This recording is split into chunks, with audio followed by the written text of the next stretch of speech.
Hello बच्चों, welcome to my channel. मैं मीनाक्षी झा आ गई फिर से आपके लिए आपका अपना केमिस्ट्री का क्लास। तो अभी हम लोग पढ़ क्या रहे हैं बच्चों? अभी हम लोग स्ट्रक्चर ऑफ प्रोटीन पढ़ रहे हैं, जिसमें पिछले क्लास में मैंने आपको बताया था दो स्ट्रक्चर पढ़ा था। पहला क्या था? फाइब्रस, और दूसरा क्या था? ग्लोबुलर। फाइब्रस रेशा के जैसे सीधी लाइन में, और ग्लोबुलस क्या था? एक दूसरे से कॉम्प्लेक्स बना हुआ, एक दूसरे से उलझा हुआ। ये देख, फाइब्रस का मैंने क्या बताया था? जैसे केराटिन। केराटिन में जैसे हम लोग का बाल है, ठीक है, नेल है, कोलेजन जैसे बोन है, ये सब बताया था हम लोगों ने पढ़ा था। एंड ग्लोबुलर में क्या था? हीमोग्लोबिन, एंजाइम, ये सारा ग्लोबुलर में आया था। वाटर में सोल्युबिलिटी में देखे थे हम लोग, तो देखे तो क्या था? फाइब्रस जो था, जो इंसॉल्युबल था। तो क्या हम लोग का हेयर जो है सो वाटर में सोल्यूबल है? नहीं है। क्या ये फाइब्रस प्रोटीन का एग्जाम्पल है। लेकिन ग्लोबुल जो होता है वो क्या होता है? ग्लोबुलर, वो वाटर सोल्यूबल होता है। जैसे हीमोग्लोबिन जो है वाटर सॉल्युबल होता है, एंजाइम वाटर सॉल्युबल होता है। इस तरह से हम लोगों ने शेप के बेसिस पे दो तरह के प्रोटीन का ये किया था, स्टडी किया था। आज हम लोग लेवल पे डिपेंड करता है, स्ट्रक्चर ऑफ प्रोटीन पढ़ेंगे। It is simplified structure of protein. Protein से प्रोटीन फोल्डिंग, ये किस बेसिस पे है? फोल्डिंग के बेसिस पे। क्या प्रोटीन जब बहुत सारा एक दूसरे से क्या होगा? उलझा हुआ रहेगा, ठीक, तो वो शेप हो गया। और जैसे जैसे वो फोल्ड उसका खुलता जाएगा, उस हिसाब से इस बेसिस पे, फोल्डिंग के बेसिस पे प्रोटीन का चार स्ट्रक्चर हुआ। सबसे पहला प्रोटीन का स्ट्रक्चर क्या हुआ? Primary, primary structure. दूसरा सेकेंडरी, तीसरा टर्सरी, और चौथा क्वाटरनरी। प्राइमरी स्ट्रक्चर में क्या हो जाएगा? जैसे प्राइमरी स्ट्रक्चर हुआ, ये देखिए, ये हो गया प्राइमरी स्ट्रक्चर प्रोटीन का, प्राइमरी स्ट्रक्चर। अब यही एक से ज्यादा प्रोटीन जब एक दूसरे में यहाँ उलझ गया, तो ये क्या हो गया? Secondary structure. अगर बोलेंगे इसको सुलझाने के लिए तो आसान रहेगा, ठीक है। अब इससे भी ज्यादा, जब इसको और ज्यादा, दो से ज्यादा ये सेकेंडरी स्ट्रक्चर जब आपस में मिल जाएंगे,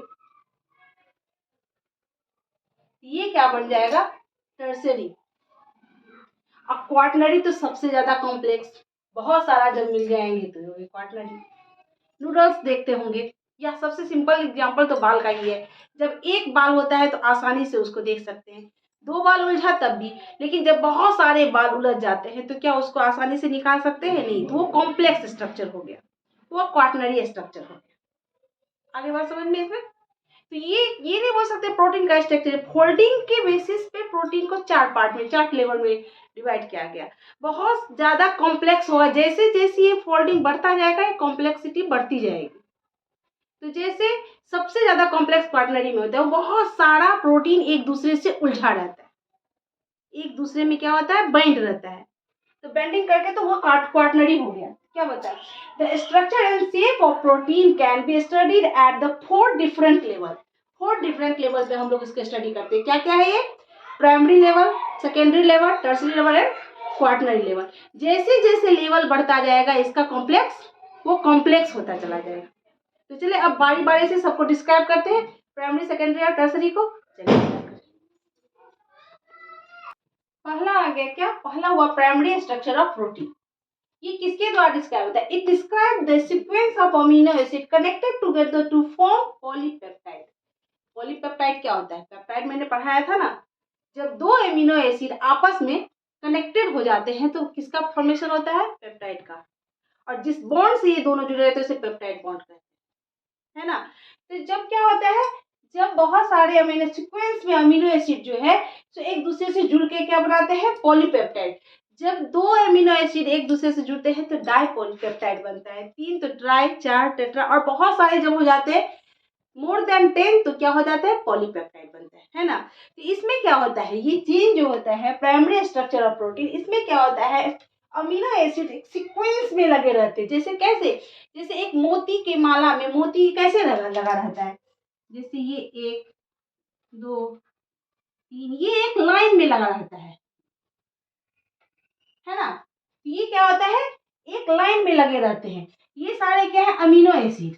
ये मान लीजिए ग्लाइसिन हुआ, एलेनिन हुआ, ऐसे ही करके सिस्टीन हुआ, बहुत सारे, उतना तो नाम नहीं याद है, तो इसको हम लोग ABCD करके जा सकते हैं, BCDE ऐसे करके। ये सारे क्या है, अमीनो एसिड, और ये क्या होते हैं, सीक्वेंस में लिखे लगे रहते हैं। तो ये सारे क्या कहलाया, पेप्टाइड, और ये बॉन्ड क्या कहलाया, पेप्टाइड बॉन्ड। ये क्या कहलाते हैं बच्चों, ये पेप्टाइड बॉन्ड कहलाते हैं। इसका सबसे अच्छा एग्जांपल क्या होता है, ह्यूमन इंसुलिन। मैंने बताया था क्या, प्रोटीन कितना, अगर 100 से ज्यादा, more than 100 peptide mix together या form when connect together it form protein. जब 100 से ज्यादा पॉलीपेप्टाइड जुड़ते हैं तो प्रोटीन कहलाता है। लेकिन एक्सेप्शनल में मैंने बताया था आप लोगों को क्या, इंसुलिन, ह्यूमन इंसुलिन जो होता है वो ओनली 50 पेप्टाइड मिलके ह्यूमन इंसुलिन बनते हैं। वो प्रोटीन में ओनली 50 पेप्टाइड होता है, ठीक है। तो जो ह्यूमन इंसुलिन का सबसे पहला एग्जांपल, उसमें क्या होता है, तो एग्जांपल ऑफ ह्यूमन इंसुलिन देख लेते हैं हम लोग। देखिए,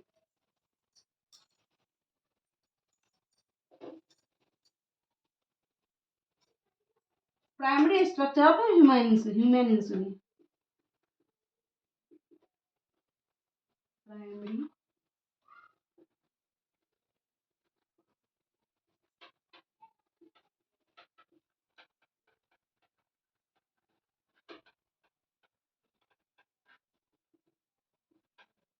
इसमें क्या हुआ, ये जैसे एक लाइन से यहाँ, ये एक लाइन से जुड़े रहते हैं,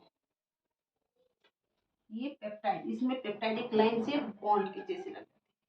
ये एन टर्मिनल से, एन टर्मिनल मतलब क्या, जो स्टार्ट किससे हो, एमिनो एसिड से, जो किससे होगा, एमिनो एसिड से स्टार्ट हो, अमीनो से, एमाइन से, वो एन टर्मिनल हो गया।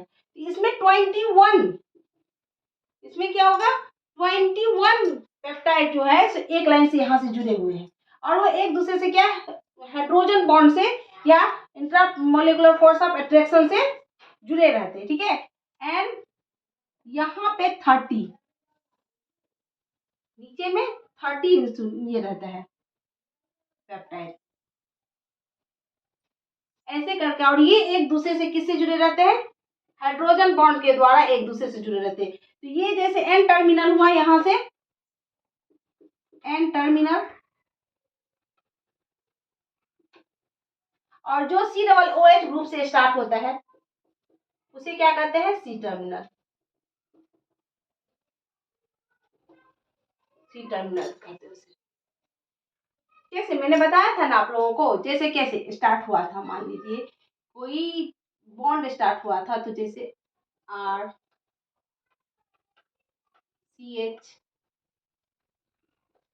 NH ऐसे करके जो स्टार्ट हुआ था, तो जो अगर CH से स्टार्ट हुआ तो वो क्या हो गया, सी टर्मिनल, और NH से अगर स्टार्ट हुआ तो वो क्या कहलाएगा, एन टर्मिनल कहलाता है।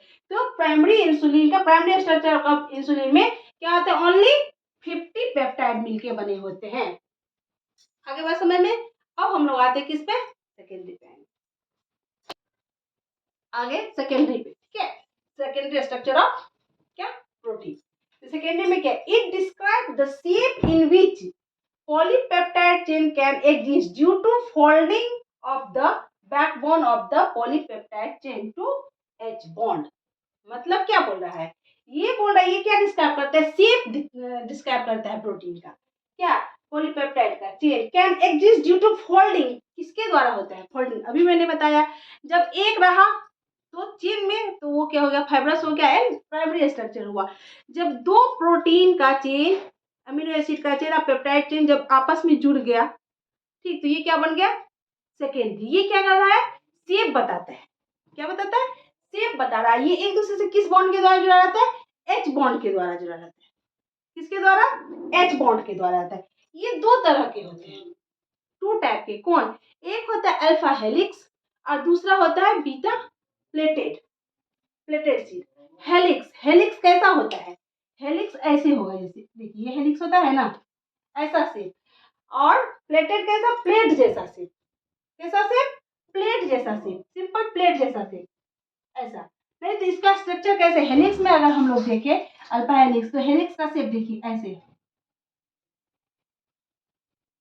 ऐसे शेप, जैसे यहाँ से ये शेप यहाँ से यहाँ आया, ठीक। अब यहाँ से यहाँ ये शेप, जैसे किसी भी बोतल का राइट साइड से जो घुमाते हैं बंद करते हैं तो जैसा शेप होता है स्फेरिकल, वो शेप हेलिक्स शेप होता है। लेकिन राइट साइड, लेफ्ट साइड से नहीं, राइट साइड से किसी ढक्कन को बंद करते तो राइट साइड से होता है ना, वो शेप जो होता है वो हेलिक्स शेप हुआ, ठीक है। एंड प्लेटेड शेप में कैसे हो गया? प्लेटेड शेप जस्ट लाइक अ प्लेट।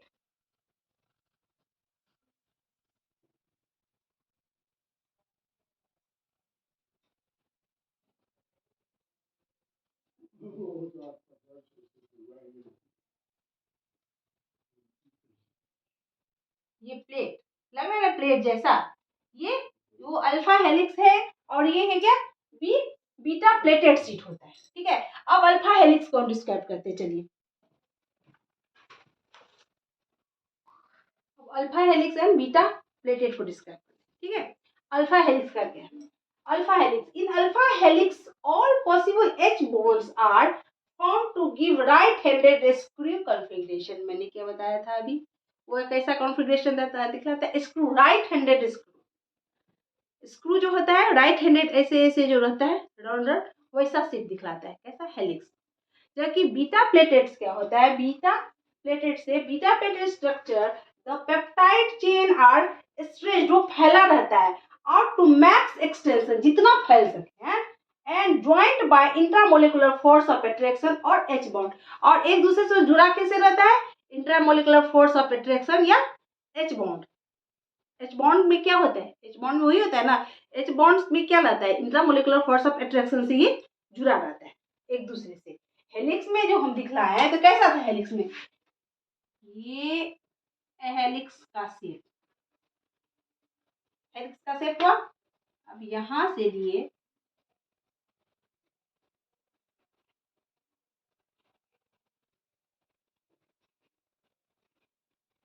ऐसे ही रहते हैं ना, और इसके अंदर में जैसे ए बी ये जुड़ा रहता है, ठीक है, सीधी।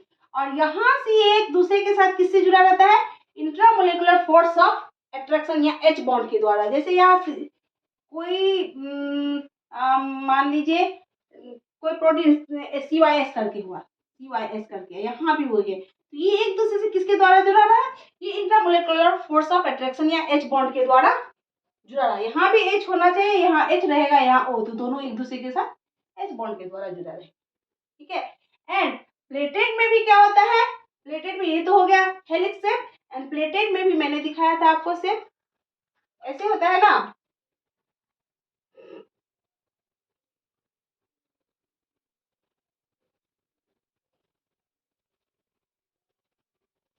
प्लेट जैसा शेप, ये ना। और इसमें जो रहता है, जैसे इसमें हुआ ए बी ऐसे जुड़ा रहता है, सारा क्या रहता है? सारा यहाँ पे अमीनो एसिड जुड़ा रहता है। एमिनो एसिड के बीच में क्या होता है? ये फोर्स एच बॉन्डिंग या इंट्रामोलेकुलर फोर्स ऑफ अट्रैक्शन के द्वारा एक दूसरे के साथ जुड़ के ये ऐसा शेप बनाता है। इस तरह से हम लोगों ने क्या देखा? Primary and secondary structure of protein देखा। ये किस बेसिस पे है? फोल्डिंग बेसिस पे। फोल्डिंग मीन्स क्या?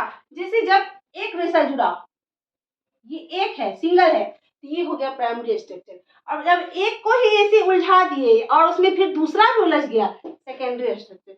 दूसरा शेप को ही दो बार और उलझा दी, वो तीसरा स्ट्रक्चर। और बहुत सारा शेप मिलके जब उलझ गया तो हो गया कॉम्प्लेक्स स्ट्रक्चर। कौन सा हो गया? वो क्वाटरनरी स्ट्रक्चर हो गया। तो ओनली ये किस पे बेसिस है? ओनली फोल्डिंग के बेसिस पे।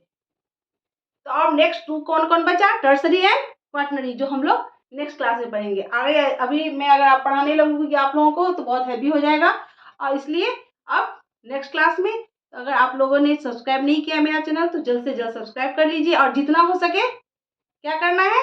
जितना हो सके एक दूसरे को बताइए मेरे चैनल के बारे में, और शेयर कीजिए और लाइक कीजिए, अच्छा अच्छा कमेंट कीजिए। तब तक के लिए टेक केयर, बाय बाय।